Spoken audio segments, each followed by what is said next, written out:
Bismillahirrahmanirrahim. Alhamdulillahirabbil alamin. Wassalatu wassalamu ala sayyidina maulana Muhammadin wa ala alihi wa sahbihi ajma'in. Rabbi anfa'na bima 'allamtana wa 'allimna ma yanfa'una warzuqna 'ilman yuqarribuna ilaika ya rabbal alamin. Allahumma faqihna fid din wa 'allimna ta'wil waftah 'alaina futuhal 'arifin bika ya rabbal alamin. Wala haula wala quwwata illa billahil 'aliyyil 'azim. Alhamdulillah, segala puji bagi Allah Subhanahu wa taala, selawat dan salam pada baginda Rasulullah sallallahu alaihi wasallam, juga kepada para sahabat dan tabi'in, para ulama al-amilin. Semoga Allah Subhanahu wa taala memberikan kita ilmu yang bermanfaat, menerima amal ibadat kita semua, dan menjaga diri kita dan keluarga kita daripada segala sesuatu yang dapat menjejaskan kesehatan mereka dan dapat menghalangi kita daripada melaksanakan kewajiban kita sebagai hamba Allah Subhanahu wa taala. Rekan-rekan sekalian yang dirahmati oleh Allah Subhanahu wa taala, kembali kita berjumpa dalam sesi perkongsian setiap hari Ahad petang yang saya namakan sebagai kuliah Ahad. Dan pada kesempatan kali ini kita akan kembali melanjutkan perbincangan kita berkenaan dengan buku terbaru saya, yaitu Kemuliaan Ahli Hadis. Buku ini adalah sebuah buku terjemahan daripada kitab Syarah Ashabil Hadis karangan Imam Al-Khatib Al-Baghdadi, seorang ulama al-hadis yang hidup di Baghdad pada abad ke-5 Hijrah dahulu dan menulis banyak pelbagai karya berkenaan dengan ilmu hadis. Dan salah satu buku beliau yang beliau tulis adalah bertajuk Syaraf Ashabil Hadis, yaitu Kemuliaan Ahli Hadis. Sebagaimana perjumpaan kita pada minggu lepas, saya telah berbincang dan menyebutkan bahwa buku ini membincangkan berkenaan dengan kemuliaan ahli hadis dan pelbagai sifat-sifat mulia yang terdapat di dalam kalangan yang disebut sebagai ahli hadis, yaitu kalangan yang berpegang kepada sunnah Nabi Sallallahu Alaihi Wasallam dan aktif mengumpulkan hadis, membincangkan hadis, kemudian menilai kesahihan hadis. Dan pada kesempatan kali ini kita akan melanjutkan semula perbincangan kita, yaitu pada muka surat yang keempat. Bagi siapa yang memiliki buku ini, sila rujuk kepada muka surat yang keempat pada paragraf yang terakhir. Beliau berkata, berapa ramai daripada kalangan mereka, yakni Ahlul Kalam. Beliau masih berbincang berkenaan dengan kalangan yang pada masa hidup Imam Khatib Al-Baghdadi terkenal sebagai kalangan yang suka membenci hadis dan juga suka memperlekehkan Ahlul Hadis. Dan mereka disebut adalah sebagai kalangan yang kita sebut sebagai Ahlul Kalam. Dan Ahlul Kalam adalah orang-orang yang biasa berbincang berkenaan dengan agama dengan akal mereka sendiri. Mereka tidak merujuk pada hadis dan mereka jarang dan tidak merujuk kepada Al-Quran apabila berbincang tentang akidah, berbincang tentang sifat-sifat Allah Subhanahu wa taala. Pada abad itu, pada masa zaman Imam Khatib Al-Baghdadi, mereka adalah musuh yang paling rapat kepada al-hadis. Maksudnya musuh yang paling ganas kepada al-hadis, sebab berlaku banyak persaingan di antara mereka. Nah, Imam Al-Khatib berkata, berapa ramai daripada kalangan mereka, yakni Ahlul Kalam, apabila menghadapi suatu permasalahan agama, mereka segera merujuk kepada pakar fiqh untuk meminta fatwa lalu mengamalkan pandangan dan riwayatnya. Ia kembali kepada taklid selepas berlari daripadanya. Apa maksud ucapan tersebut? Imam Al-Khatib ingin membawa kita kepada pemahaman bahawa Ahlul Kalam yang menjadi musuh ahli hadis pada zaman itu, mereka sangat aktif berbincang berkenaan dengan agama dengan akal mereka sendiri. Pada masa yang sama mereka juga mengharamkan taklid. Mereka mengajak semua orang untuk berijtihad. Mereka mengajak semua orang untuk kembali menggunakan akal mereka sendiri dan tidak terima begitu saja pandangan para ulama, melainkan dengan meminta dalilnya dan apakah alasan mereka masuk akal atau tak masuk akal. Sekiranya masuk akal, mereka terima. Akan tapi kalau penjelasan tersebut tidak masuk akal, mereka akan katakan pendapat tersebut mesti di-reject walaupun berasaskan daripada Al-Quran dan Sunnah. Nah, kata Imam Al-Khatib Al-Baghdadi, mereka banyak berbincang berkenaan dengan falsafah, berbincang berkenaan dengan ilmu kalam. Akan tapi kalau berlaku perkara agama yang berkaitan dengan hukum hakam, mereka terpaksa juga pergi kepada ahlul fiqh, kepada ulama, fuqaha yang berbincang berkenaan dengan fiqh. Dan mereka mengamalkan pandangan mereka dan riwayatnya. Jadi apa yang difatwakan oleh para ulama mereka terima, lalu mereka amalkan, padahal mereka sebelumnya mengharamkan taklid. Ia kembali kepada taklid selepas berlari kepadanya. Jadi ini adalah kritikan Imam Khatib Baghdadi, bahwa ahlul kalam pada zaman tersebut mereka kontradiksi, bertentangan pandangan mereka satu sama lain. Yang semula mereka mengharamkan taklid, akan tapi kalau terpaksa mereka kembali mengamalkan taklid. Mereka berpegang dengan hukumnya selepas berpaling daripadanya. Padahal boleh jadi hukum perkara tersebut mengandungi perbezaan pendapat yang memerlukan pemikiran dan penjelasan. Justru bagaimana ia boleh menghalalkan taklid selepas mengharamkannya dan meringankan dosanya selepas membesarkannya. Menolak perkara yang tidak bermanfaat di akhirat adalah lebih utama, kata Imam Khatib Baghdadi. Lebih baik kita jangan berbincang berkenaan dengan ilmu falsafah yang tinggi-tinggi, ilmu kalam yang terlalu tinggi, yang terlalu halus, yang terlalu sukar untuk difahami. Lebih baik bagi mereka untuk belajar fiqh. Lebih baik bagi mereka untuk mempelajari ilmu yang bermanfaat, menurut Imam Al-Khatib, yang lebih utama. Jadi tak perlulah bincang terlalu tinggi-tinggi sangat. Nanti rukun wudhu pun tak tahu. Tak perlulah tinggi berkenaan dengan falsafah yang terlalu halus-halus sangat.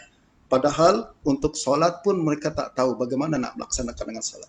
Sekali lagi tuan-tuan, saya perlu menggarisbawahi satu perkara di sini, bahwa Imam Al-Khatib Al-Baghdadi, ucapan beliau khas tertuju kepada kalangan yang seperti ini. Kalangan yang berbincang tentang ilmu agama terlalu tinggi, berbincang berkenaan dengan perkara-perkara yang terlalu halus, pada masa yang sama mereka tidak memiliki asas yang kuat di dalam agama.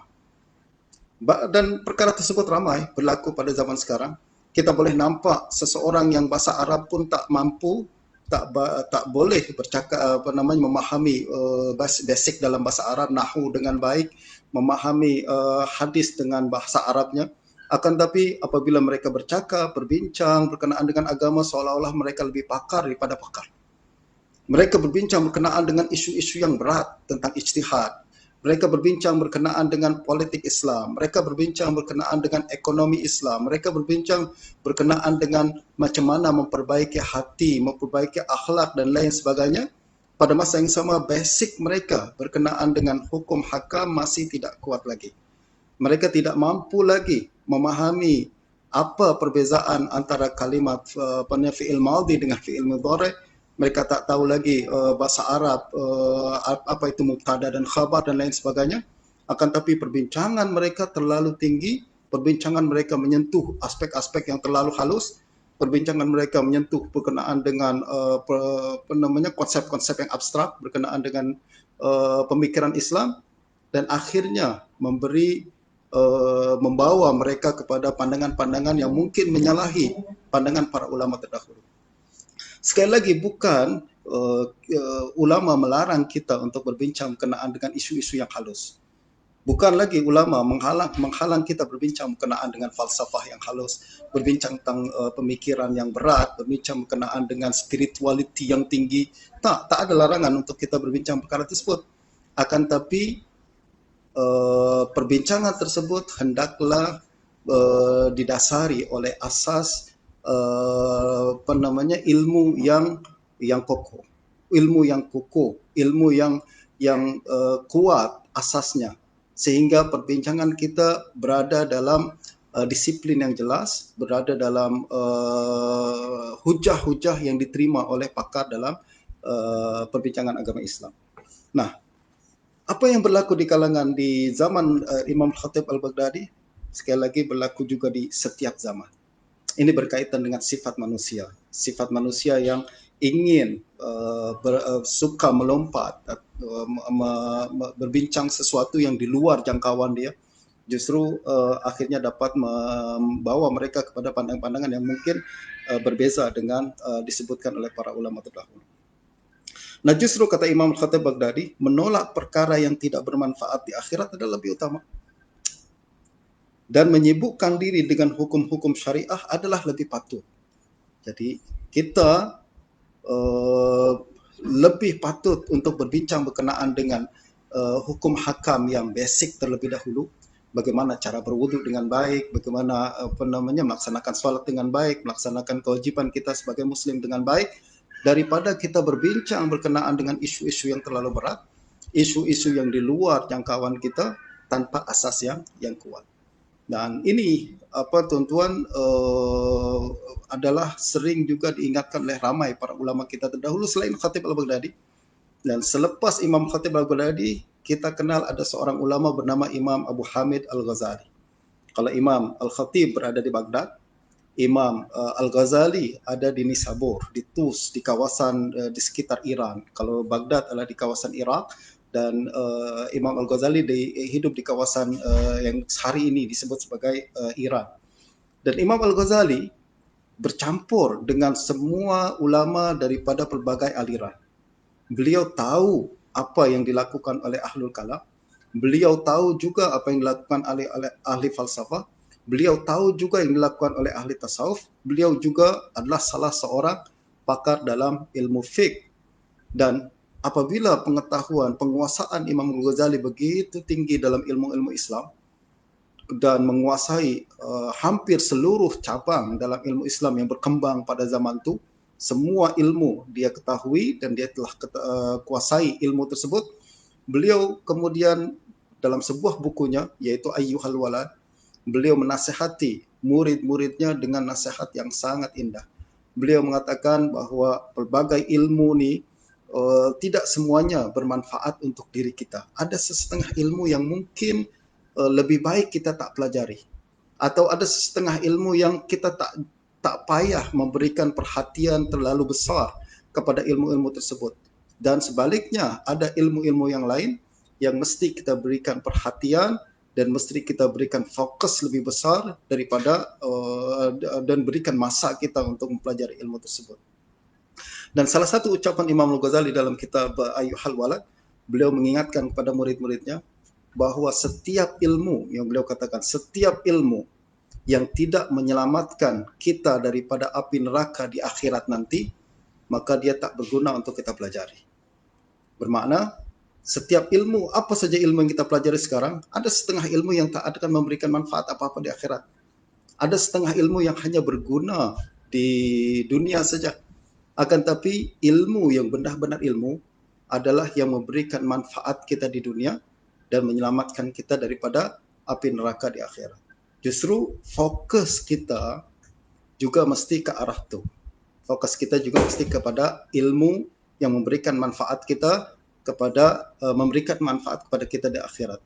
Bukan setakat kita ikut-ikut dan kita suka berbincang, ikut apa yang dibincangkan, ingin bercampur dengan kalangan yang disebut intelektual dan lain sebagainya. Nah, ilmu tujuannya adalah bagaimana menyelamatkan diri kita daripada api neraka, memberikan manfaat kita di akhirat, dan setiap ilmu yang seperti itu maka patut kita berikan perhatian kita, patut kita berikan masa kita berikan fokus kita, bahkan kita berikan uang kita, dan kita invest uang kita untuk mendapatkan ilmu tersebut.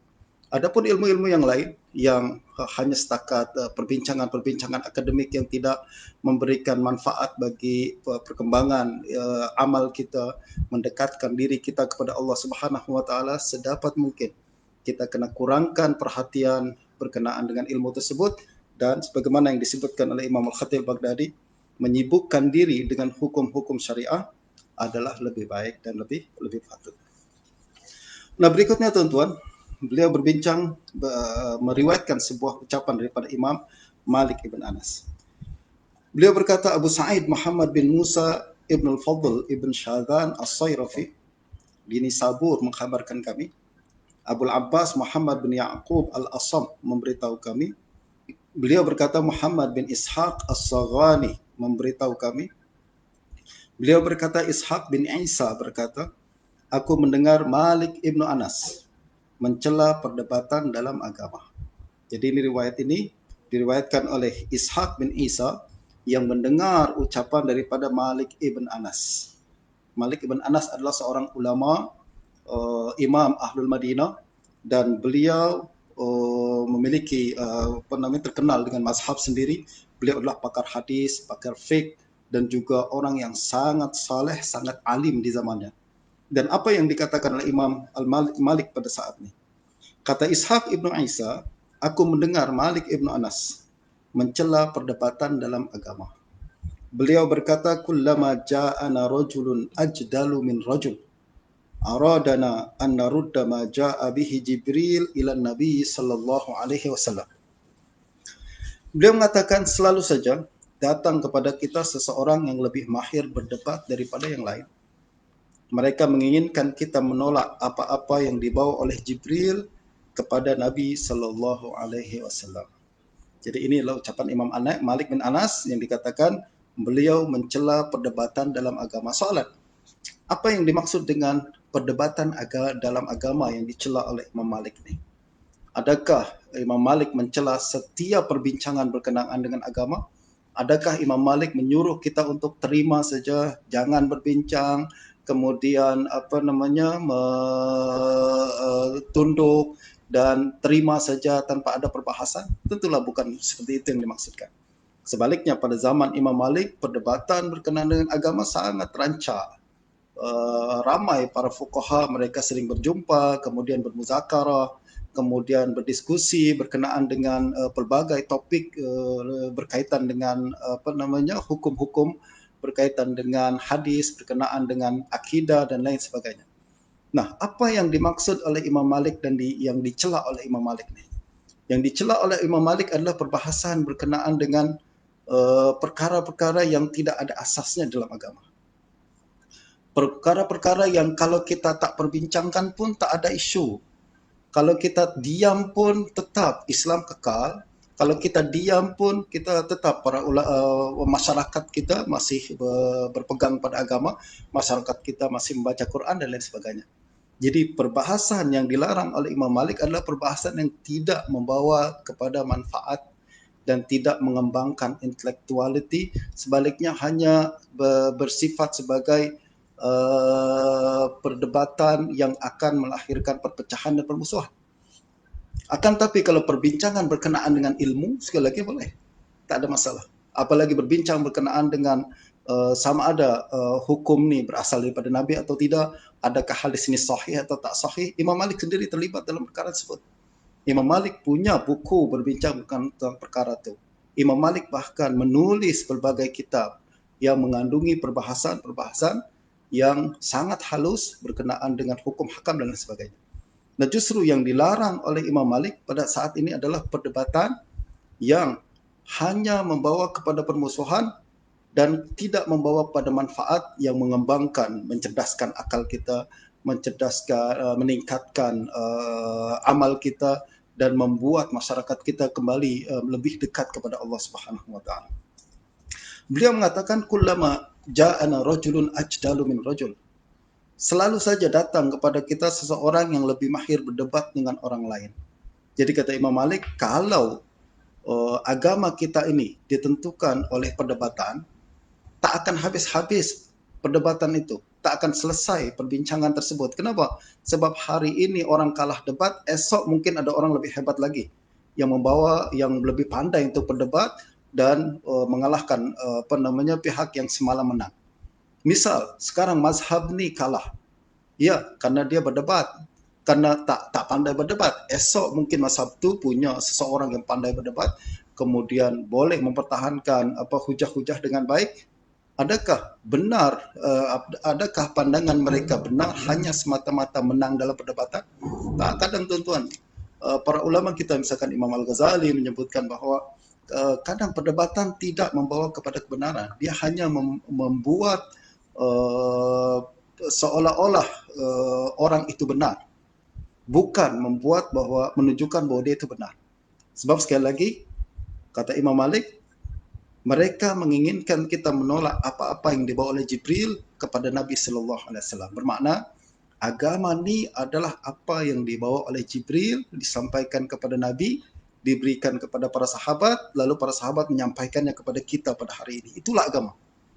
Bukanlah agama mana yang paling pandai berdebat, mana yang lebih menang dalam perdebatan. Tak. Kadang perdebatan tidak membawa poin apa-apa. Kadang perdebatan hanya rancak di media sosial. Selepas perdebatan tetap masing-masing pihak berpegang pada pandangan mereka masing-masing. Semasa perdebatan mungkin seseorang akan nampak macam dia lebih kuat, dia lebih petah berhujah, dan dia lebih meyakinkan hujah-hujahnya. Dan padahal belum tentu pihak yang petah berhujah tu dia benar. Kadang kepetahan tu hanya mempertahankan kebakilan. Dan kita yang kemudian hanya melihat dari jauh, biasanya kita nampak ada forum-forum perdebatan dan lain sebagainya, kita hanya nampak dari jauh. Dan siapa yang tidak memiliki asas agama yang kuat, dia tak pandai untuk menilai mana yang lebih benar. Yang dia pandai hanya nampak kepetahan saja. Dia petah sangat berhujah.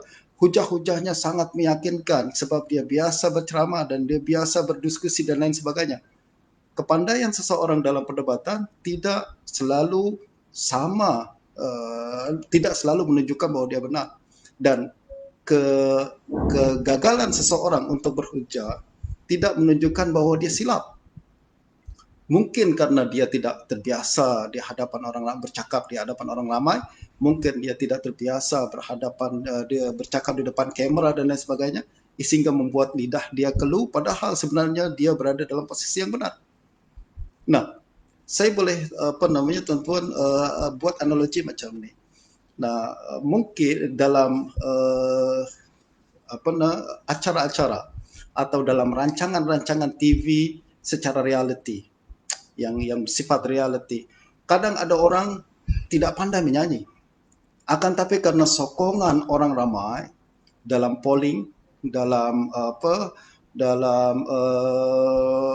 permintaan pandangan polling yang dilakukan dalam acara tersebut, ramai orang sokong dia. Padahal dia tak pandai menyanyi. Suara dia pun cukup-cukup saja, tapi karena sokongan banyak, dia mungkin menang. Pada masa yang sama ada seorang yang mungkin suara dia lebih solid dan suara dia lebih cantik dan lain sebagainya, akan tapi karena tak dapat sokongan, dia tidak memiliki tidak dikira sebagai pandai menyanyi. Nah, justru perkara agama ni dia bukan seperti acara reality. Agama bukan tentang siapa yang lebih pandai berdebat. Agama bukan tentang siapa yang lebih petah berhujah. Akan tapi agama adalah siapa yang lebih berpegang kepada Al-Quran, siapa yang lebih dekat kepada hadis, dan dialah siapa yang dekat dengan hadis, siapa yang dekat dengan Al-Quran, itulah yang kemudian berada dalam kebenaran. Walaupun dia tak pandai berhujah, walaupun dia tak pandai berdebat, walaupun dia tidak petah bercakap di depan orang ramai. Nah, ini asas yang diletakkan oleh Imam Malik. Beliau mengatakan agama ni bukan dengan perdebatan. Sebab orang berdebat boleh silih berganti datang. Sekarang menang, esok mungkin kalah. Sekarang kalah, mungkin esok menang. Tapi yang betul adalah siapa yang lebih berpegang dengan Al-Quran, siapa berpegang dengan hadis, dan paling pandai menguasai ilmu-ilmu yang berkenaan dengan wahyu yang Allah turunkan kepada Jibril dan Jibril sampaikan kepada Nabi, maka dialah orang yang paling menang, dialah orang yang paling berada dalam kebenaran walaupun tidak pandai dalam perdebatan. Nah, sedikit tuan-tuan berkenaan dengan pada saat ini kita berbincang berkenaan dengan Imam Malik bin Anas, saya ingin sedikit berbincang berkenaan dengan memperkenalkan siapa Imam Malik bin Anas ni. Untuk makluman tuan-tuan perempuan sekalian, beliau adalah seorang ulama, sekali lagi yang dikenal sebagai Imam Ahlul Madinah, Imam Darul Hijrah, orang yang sangat menguasai hadis, orang yang sangat menguasai fiqh, dan sekali lagi juga orang yang sangat saleh. Karena kesalehannya Allah kekalkan nama beliau dalam sebuah mazhab yang pada hari ini dikenal sebagai sebuah mazhab Maliki, mazhab yang dinisbahkan kepada Imam Malik bin Anas. Beliau dilahirkan tuan-tuan pada tahun 93 Hijrah. Tahun yang sama wafatnya sahabat Nabi bernama Sayyidina Anas ibnu Malik.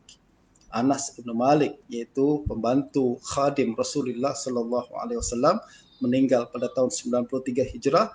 Pada tahun yang sama Imam Malik dilahirkan pada tahun tersebut. Dan diriwayatkan oleh ramai ulama, antaranya Al-Waqidi dan Muhammad ibn Dhahhak. Mereka mengatakan bahwa Imam Malik ini dalam kandungan ibunya selama 3 tahun. Kata Al-Waqidi, hamalat Ummu Malik ibi Malikin salasa sinin. Ibu Imam Malik mengandung Imam Malik selama 3 tahun. Nah, beliau kemudian tuan-tuan, singkat cerita, lahir di Madinah, kemudian menimba ilmu daripada ramai ulama Madinah yang ada di Madinah. Dan Imam Malik tidak seperti ulama-ulama yang lain yang keluar dari negaranya, dari negerinya untuk mengambil daripada ramai ulama di negeri-negeri yang lain. Imam Malik berbeza. Beliau tidak keluar daripada Madinah. Beliau mengambil manfaat daripada ulama-ulama yang ada di Madinah pada zaman itu. Dan pada zaman tersebut memang Madinah adalah kiblat ilmu. Di situ ramai para ulama tabi'in yang ilmu mereka sangat tinggi, ilmu sehingga mereka sangat hebat, dan mereka mengajar di Madinah. Imam Malik sering datang kepada ulama-ulama tersebut. Antara yang datangi oleh Imam Malik adalah Imam Ibnu Syihab Az-Zuhri, seorang pakar hadis yang sangat hebat tuan-tuan, yang banyak meriwayatkan hadis dan orang yang sangat berperan penting dalam menghimpun hadis-hadis Nabi sallallahu alaihi wasallam. Begitu juga beliau pergi belajar ilmu fiqh kepada seorang ulama Madinah bernama Rabi'ah Ar-Ra'i. Rabi'ah bin Abdurrahman Ar-Ra'i, seorang ulama yang sangat hebat di Madinah, dan ramai lagi ulama-ulama yang lain. Dan karena kecerdasan Imam Malik, pada usia 21 tahun beliau sudah mengajar di Madinah, dan beliau juga sudah mengeluarkan fatwa, dibenarkan untuk mengeluarkan fatwa. Dan Imam Malik, beliau mengajar nih tuan-tuan bukan karena beliau merasa diri beliau pandai, akan tapi memang ulama pada zaman itu mengiktiraf bahwa beliau layak untuk mengajar. Ini satu kaedah yang disebutkan oleh Imam Malik. Beliau mengatakan, apabila saya nak mengajar, saya ingin menyampaikan ilmu, saya bertanya dulu kepada guru-guru saya yang ada di Madinah, adakah saya layak untuk menyampaikan ilmu? Adakah saya layak untuk menyampaikan hadis? Adakah saya layak membuat majlis ilmu dan lain sebagainya? Semua berkata layak, mereka mengizinkan, baru Imam Malik mengajar. Seorang murid Imam Malik bertanya, wahai Imam, sekiranya guru-guru Anda tidak membenarkan Anda mengajar, adakah Anda akan mengajar juga? Kata Imam Malik, tak. Sekiranya guru saya tidak mengiktiraf saya berkelayakan untuk mengajar, maka saya tak akan mengajar. Sebab tak patut bagi seseorang merasa diri dia layak padahal dia tak layak. Masya Allah, ini ucapan Imam Malik yang perlu kita ambil kira dan kita perlu amalkan pada hari ini. Seringkali di antara kita merasa bahwa diri kita layak. Sebenarnya kita belum layak lagi. Dan siapa yang menentukan bahwa kita layak atau tidak adalah orang yang berkelayakan. Para ulama yang memang menguasai ilmu dan melihat bahwa kita memang punya kelayakan, memberikan izin, istilah kita pada hari ini adalah ijazah, kebenaran untuk mengajar, baru kemudian kita layak untuk mengajar. Nah, ada sebuah ucapan Imam Malik tuan-tuan berkenaan dengan kaedah belajar nih. Ini mungkin perlu diambil perhatian oleh para pelajar seperti saya dan tuan-tuan sekalian. Ada ucapan daripada Ibnu Wahab, seorang murid Imam Malik di Mesir.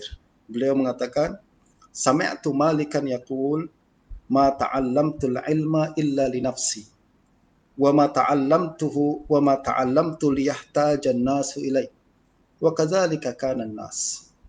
Kata Imam Malik, saya ni belajar ilmu ini asasnya adalah untuk diri saya sendiri.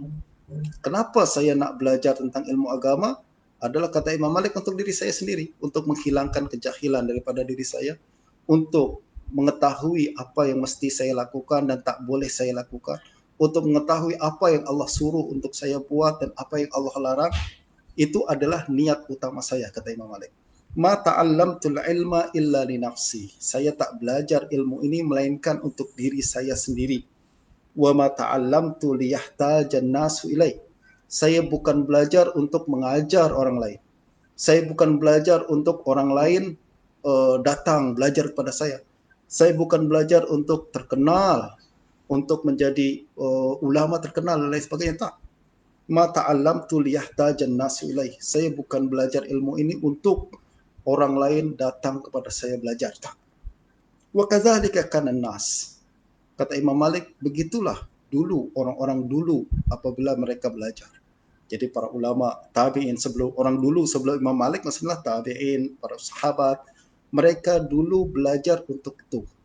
Mereka belajar bukan untuk mengajar, mereka belajar bukan untuk terkenal, mereka bukan belajar untuk disebut sebagai ulama, mereka bukan belajar untuk kedudukan tertentu. Mereka belajar, kata Imam Malik, adalah li nafsi, untuk diri saya dulu. Nah, perbezaan antara kalau kita punya motif belajar seperti ini, tuan-tuan, dia bukan setakat ucapan kita saja. Kita boleh cakap je saya belajar untuk saya. Tak, itu ucapan kita. Tapi perlu ada pembuktian. Bukti bahwa kita belajar untuk diri kita adalah kita amalkan ilmu itu. Bukti bahwa kita belajar untuk diri kita adalah kita amalkan ilmu itu. Kita tahu berkenaan dengan Al-Quran, kita baca Al-Quran, lalu kita amalkan kandungan Al-Quran untuk diri saya. Kalau saya sudah memiliki dan mengamalkan perkara tersebut, baru saya sampaikan pada orang lain.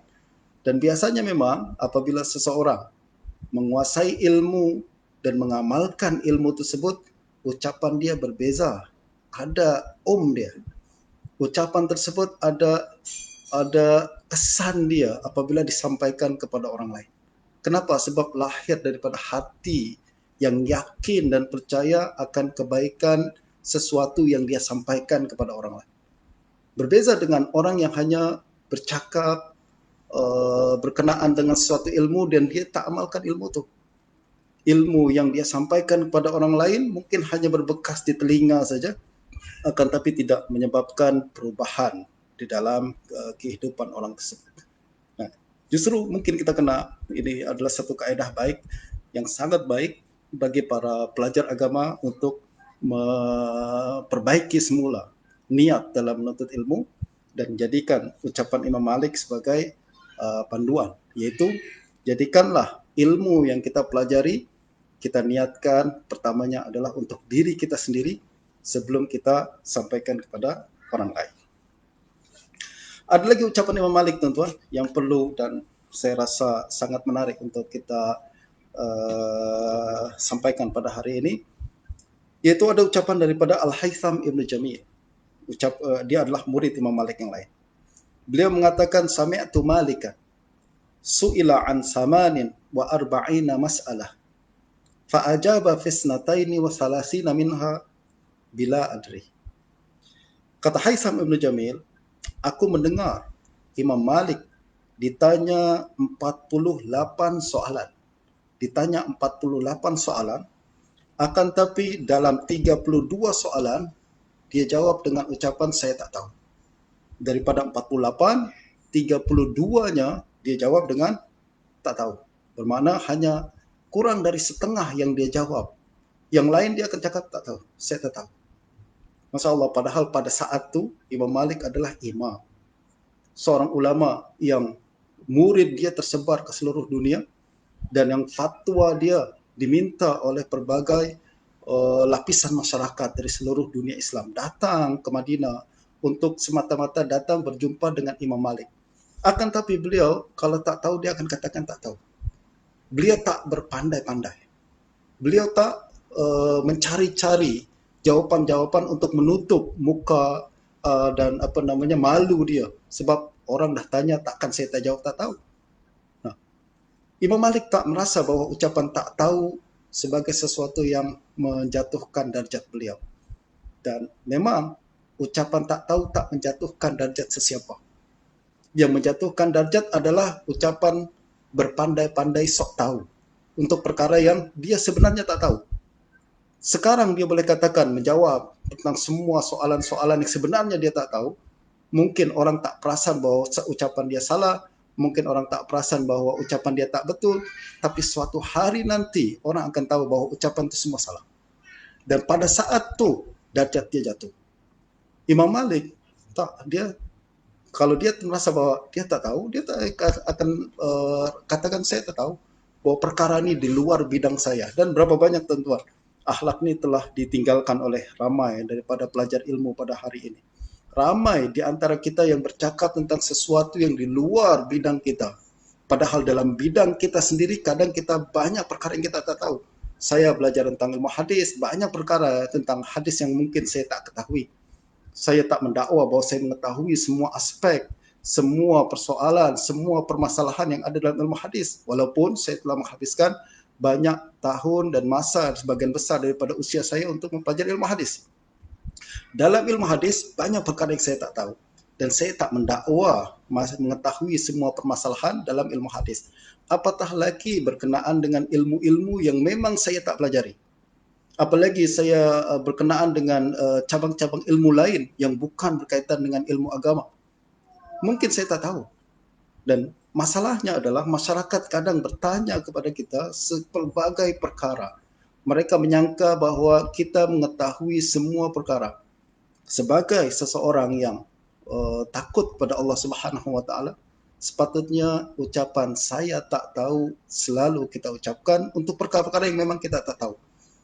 Bukan bermakna kalau kita tahu, kita ucap juga tak tahu. Tak. Kalau kita tahu, kita bagi tahu. Kita akan katakan bahwa hukumnya seperti ini, bahwa permasalahan tersebut jawabannya adalah seperti ini, untuk perkara yang kita betul-betul tahu dan yakin bahwa jawabannya adalah seperti itu. Akan tapi untuk perkara yang kita tak tahu, jangan malu untuk mengatakan saya tak tahu. Ditanya tentang permasalahan yang memang di luar di luar disiplin kita, berkenaan dengan perobatan, berkenaan dengan vaksin, berkenaan dengan kelahiran di rumah atau di hospital atau lain sebagainya yang memang di luar kuasa kita. Kita tak pernah buat research berkenaan perkara tersebut, kita tak pernah mengetahui ilmu-ilmu berkenaan dengan perkara tersebut, kita bukan pakar dalam perkara tersebut. Tak ada isu kalau kita mengatakan saya tak tahu. Berbanding kita mengucapkan sesuatu, menjawab tentang perkara tersebut, akhirnya malah menyesatkan orang lain atau malah membawa mudarat kepada orang lain karena ucapan yang kita ucapkan tentang perkara yang tidak kita ketahui. Imam Malik sekali lagi adalah seorang panutan kita dalam perkara ini. Beliau menjawab tak tahu untuk perkara yang beliau tak yakin atau memang tidak memiliki kepakaran dalam bidang tersebut. Menariknya lagi tuan-tuan, ada murid Imam Malik yang lain, yaitu Abu Salt. Beliau berkata, kullama su'ila fi mas'alah wada'a malikun nafsahu bainal jannah wan nar. Setiap kali Imam Malik ditanya tentang satu permasalahan, Imam Malik selalu membayangkan dirinya berada di antara surga dan neraka. Setiap kali ditanya tentang soalan berkenaan dengan agama, Imam Malik membayangkan saya ada di antara surga dan neraka. Kalau saya jawab dengan betul-betul, saya akan masuk surga. Tapi kalau saya jawab dengan jawaban yang tak meyakinkan, atau jawaban yang saya masih ragu-ragu, saya tak tahu, tapi saya berpandai-pandai menjawab, maka dia akan menjatuhkan ke dalam api neraka. Nah justru sifat menjawab tidak tahu, sebenarnya tuan-tuan adalah menunjukkan warak seseorang.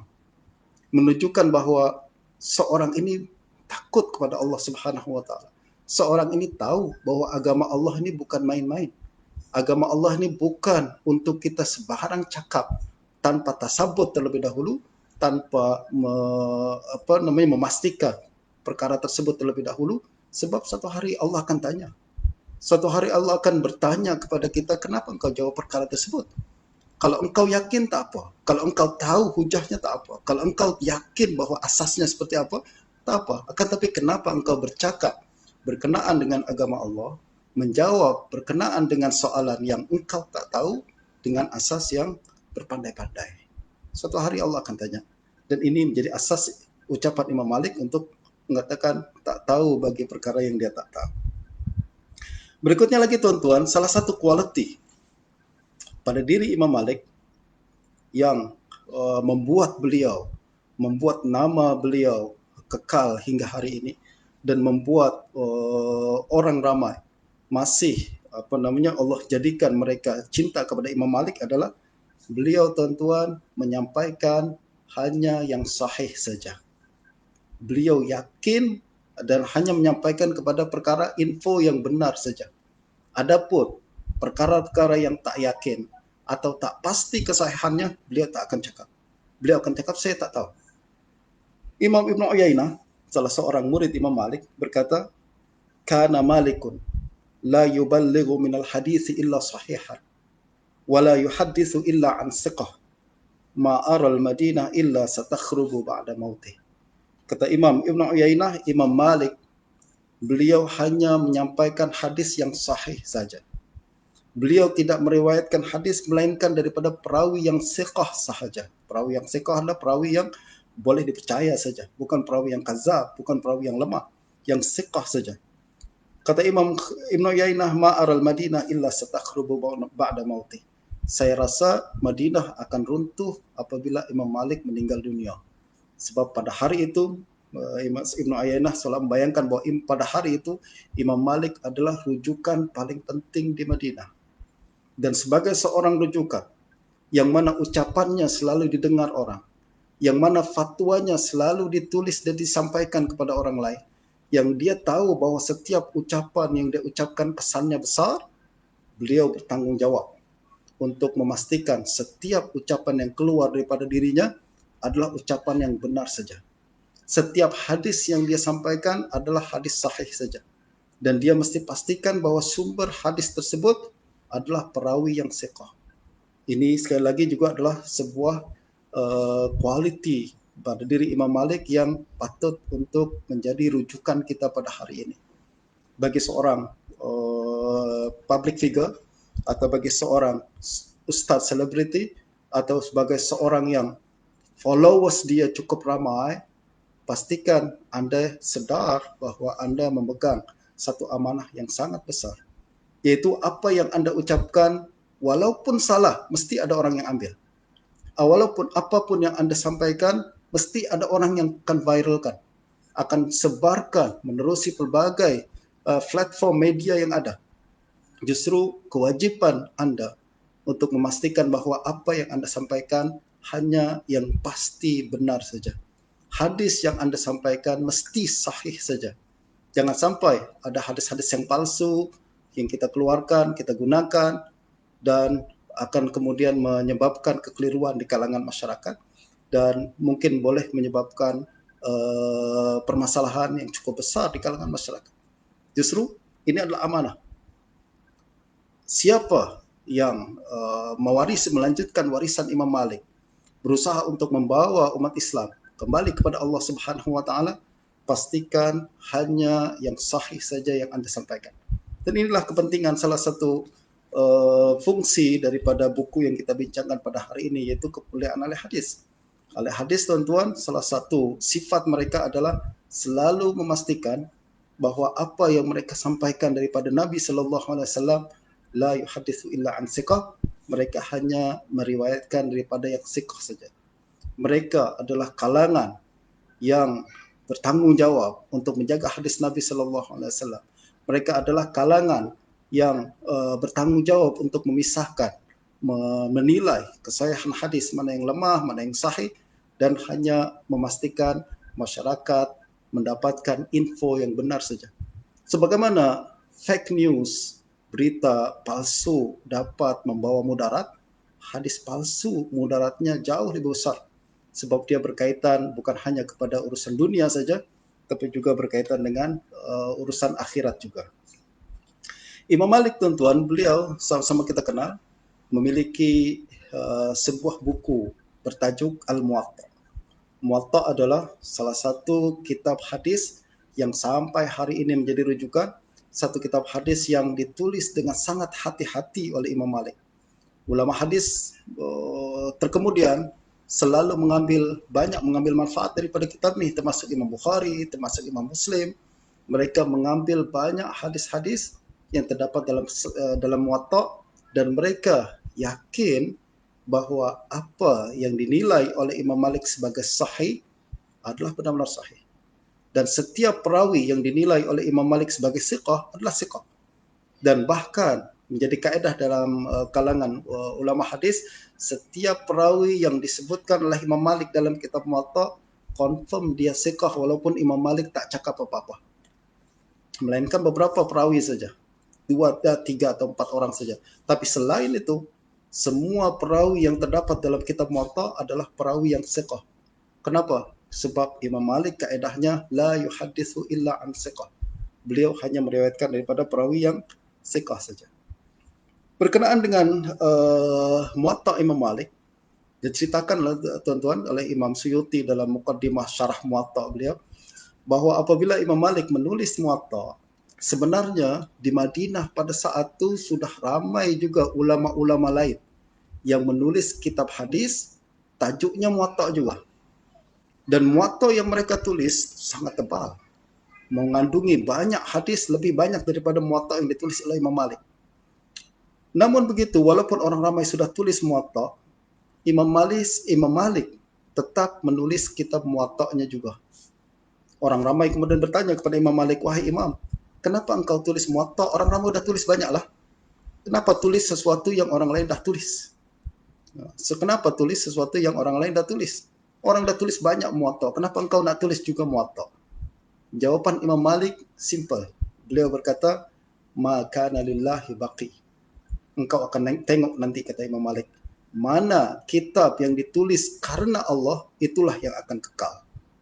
Mana yang ditulis karena manusia, semua akan hilang.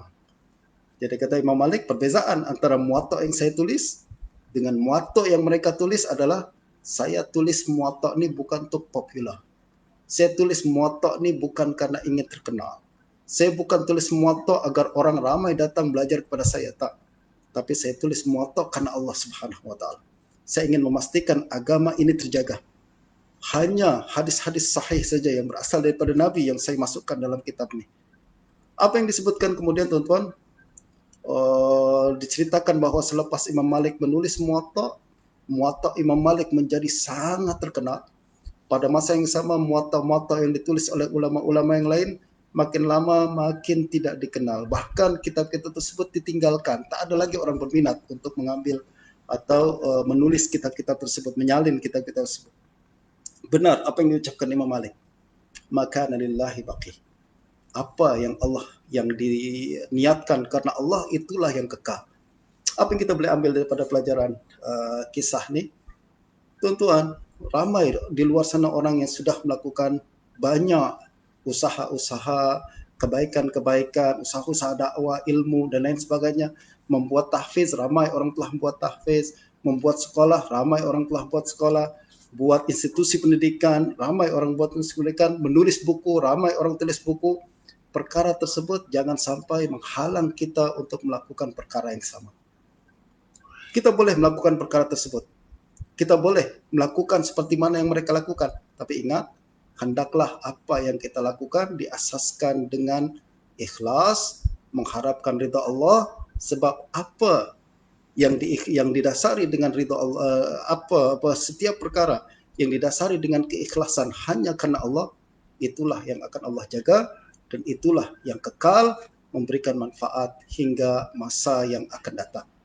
Mudah-mudahan Allah Subhanahu wa taala memberikan kita ikhlas dalam menyampaikan ilmu, ikhlas dalam belajar, ikhlas dalam berdakwah, ikhlas dalam membina masyarakat yang lebih kembali kepada Allah Subhanahu wa taala. Kita minta kepada Allah Subhanahu wa taala untuk menerima semua amal ibadah kita dan juga memberikan kita istiqamah dalam ilmu, istiqamah dalam amal, dan juga mendekatkan kita semakin hari kepada Allah Subhanahu wa taala. Mohon maaf kalau ada kekurangan. InsyaAllah kita akan berjumpa semula pada masa akan datang. Wabillahi taufiq wal hidayah. Assalamualaikum warahmatullahi wabarakatuh.